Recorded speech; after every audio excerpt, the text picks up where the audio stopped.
சரி, வேற்றுமையும் சரி பார்க்க முடியுங்கண்ணா. அதனால் விஜய் அவர்கள் நிறைய பேசுவாருன்னு எதிர்பார்க்கிறோம், பேசணும். ஏன்னா ஒரு மேடையில் வந்து நான் மத்திய அரசுக்கு எதிர்ப்பு, பிஜேபிக்கு எதிர்ப்பு, திமுகவுக்கு எதிர்ப்பு, ஆனால் இதற்கு ஆதரவு அது அரசியலில் வந்து எந்த அளவுக்கு எவ்வளவு தூரம் அது போகும் அப்படின்னு எனக்கு தெரியாதுங்கண்ணா. அதனால் நிறைய அவர் பேசட்டும், அவருடைய கொள்கைகளை முன்வைக்கட்டும். பாரதிய ஜனதா கட்சியும் பேசுவதற்கு ஒரு வாய்ப்பு. இரண்டாவதுங்கன்னா, இன்னைக்கு தமிழகத்தில் திமுக ஓப்பனா சொல்லிட்டாங்க, நாங்க குடும்ப அரசியல் தான், அதை பத்தி நாங்க வெக்கப்பட போறது கிடையாது.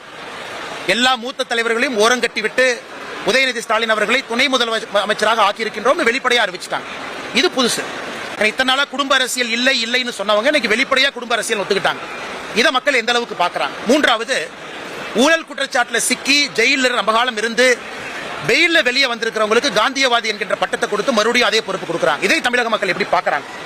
ஆம் ஆத்மி கட்சி இதே மாதிரி டெல்லியில பண்றாங்க, இன்னைக்கு திமுக தமிழ்நாட்டில் இதே மாதிரி பண்ணுது. அதே போல நான்காவது, இன்னைக்கு திராவிட அரசியலுடைய தாக்கம் குறைய ஆரம்பித்திருக்கும் பொழுது விஜய்